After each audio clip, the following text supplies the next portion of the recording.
nako, ayan, may isa na namang intruder guys dito sa aking kukulata. So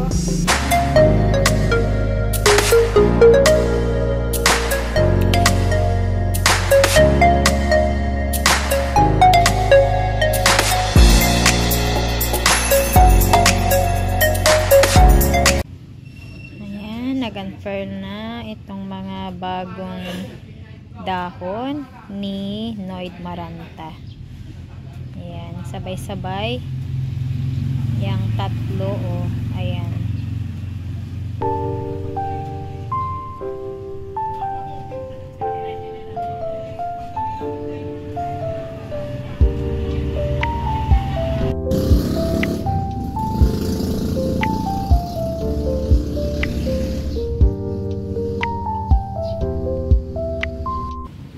Laguna ni Silver Lace, oh.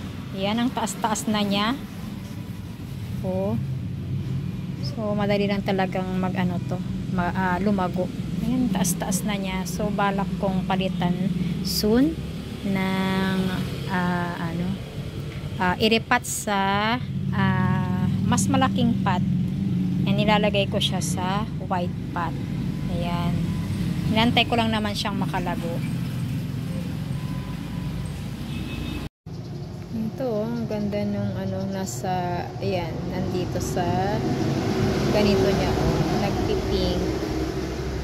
Ayan, ito, oh, ito, kapag bagong leaf, nagpipink, may pink sa kanyang dahon. Ayan, yan nga, may pink dito. Ang ganda.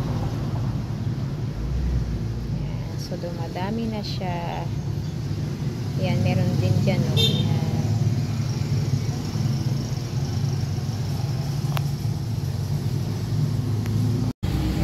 Pa-unfurl naman itong pang tatlong dahon niya, oh, ganda.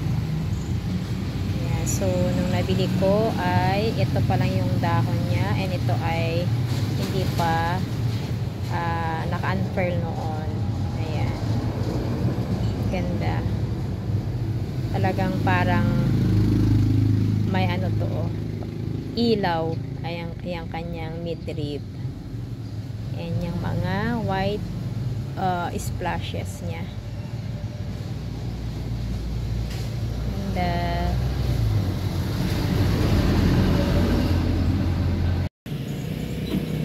oh, ito guys, tignan nyo ang ginawa ng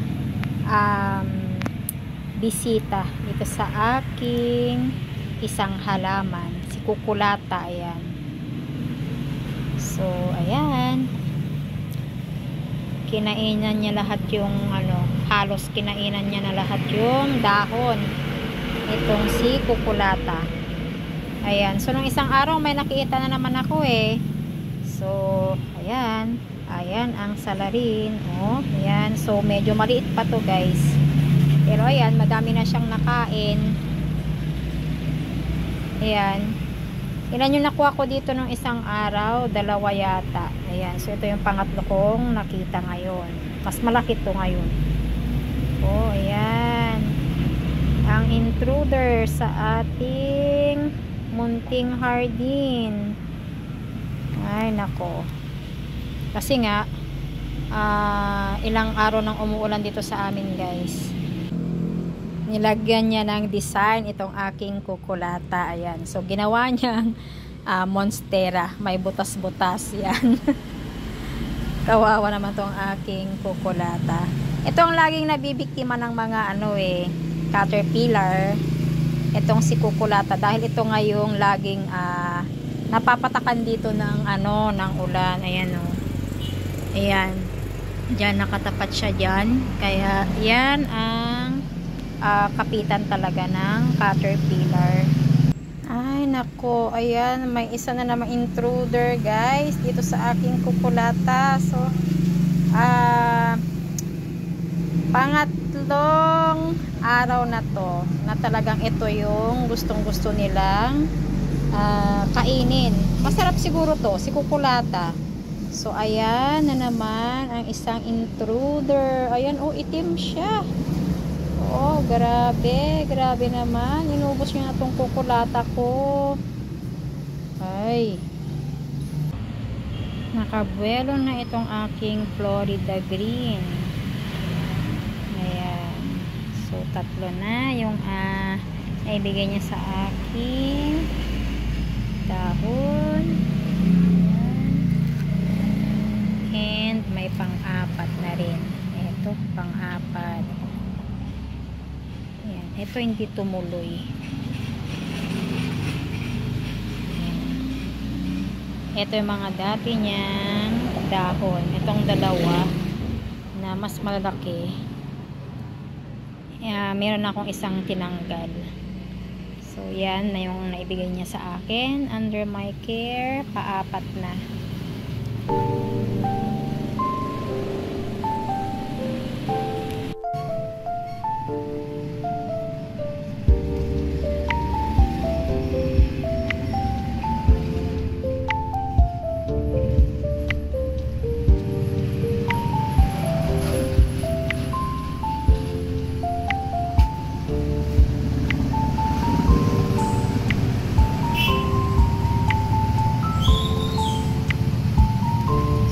Wala namang caterpillar to, kaya kailangan talagang i-check natin talaga tong mga plant babies natin para hindi ubusin ng caterpillar.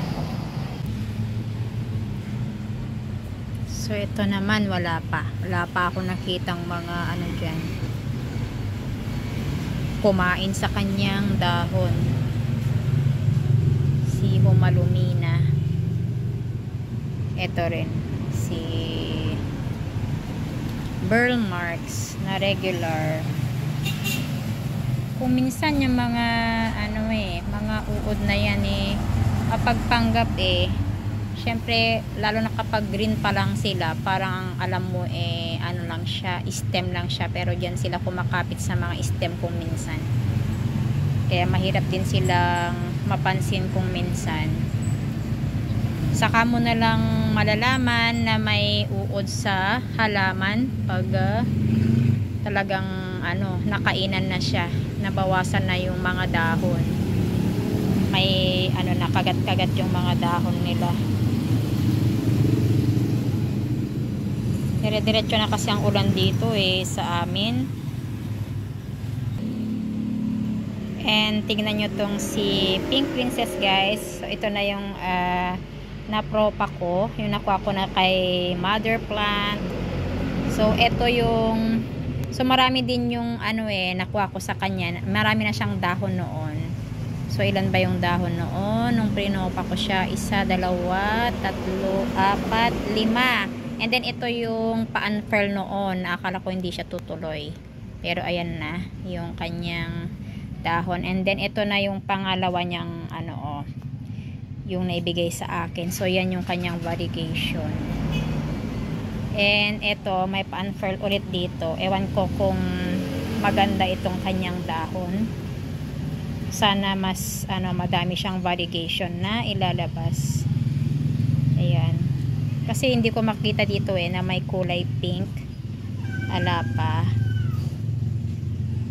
Ito, mas madami siyang pink dito sa likod, pero hindi siya tagos hanggang sa dito sa harapan, sa ibabaw. Yan lang ang kita, pero maganda yung pagka niya din, ganda. And then tignan nyo itong bagong unfurl na dahon ni tricolor, guys. So wala siyang kulay green, lang, parang ang itsura nito parang si milk confetti. Wala siyang green. Compare natin kay milk confetti. Ayan, parang milk confetti lang siya, pero siya si tricolor dahil yan yung kompletong niya, yung makikita mo talagang tricolor siya. Ayan, di ba, guys? Akala mo pinagsamang milk confetti and tricolor, pero isang lang, same variety siya. Ayan, wala siyang nilabas na green dyan sa kanyang dahon ngayon, yung bago niyang dahon. Ito, tingnan ko din to. Baka ano, baka meron nang nakakapit dyan sa likod.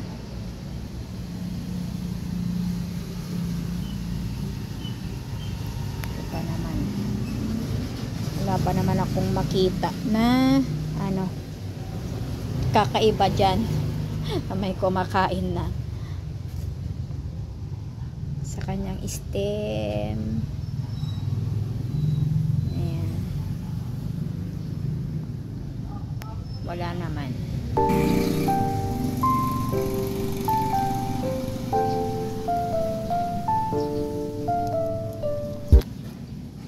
Ito kayang aking alocasia dyan na si Tigrina superba.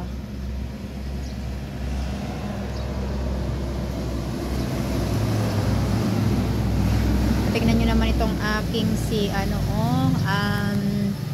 squammy guys. Ayan, napabayaan ko na siya kasi ito dati nilagay ko siya sa pool. Ayaw niyang kapitan yung ano niya, yung kanyang pool, kaya ayan, tinanggal ko, ginanyan ko na lang.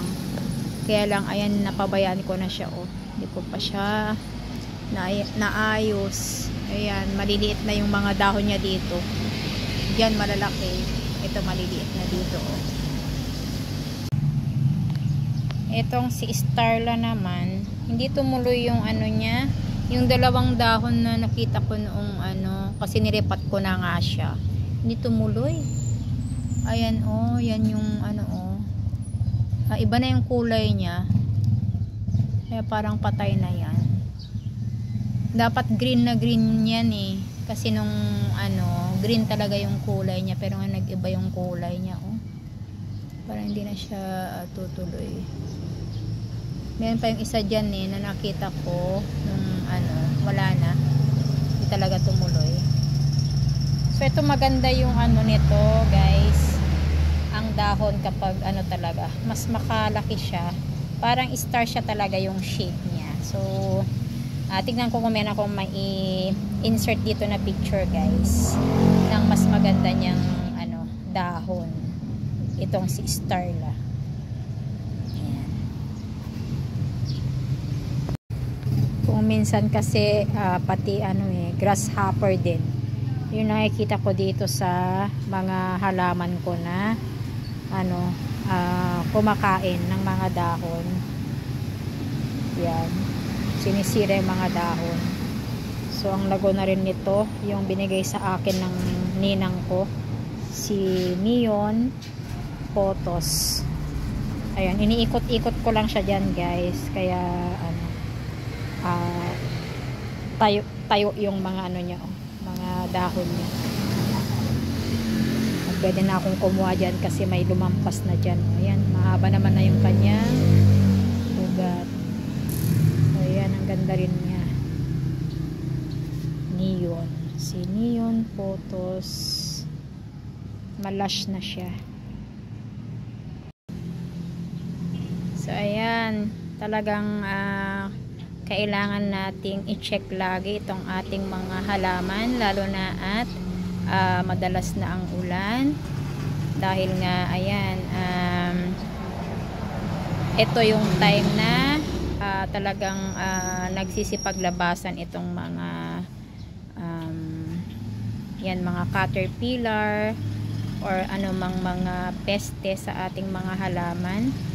Ayan, so kailangang dalasan natin ang pag-check sa kanila para hindi maubos ang ating mga halaman, mga dahon ng ating mga halaman.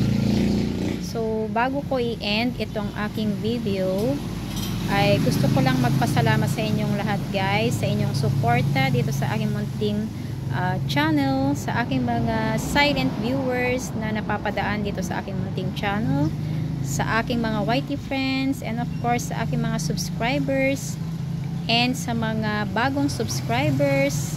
Thank you po sa inyong lahat. Grateful po ako talaga. Talagang na-appreciate ko po yung inyong suporta dito sa aking munting channel. Ayan, so sana ay samahan nyo ako ulit sa susunod na video. Ayan, sa sa aking mga future videos. Ayan, so always stay safe at God bless sa ating lahat, guys. See you next time.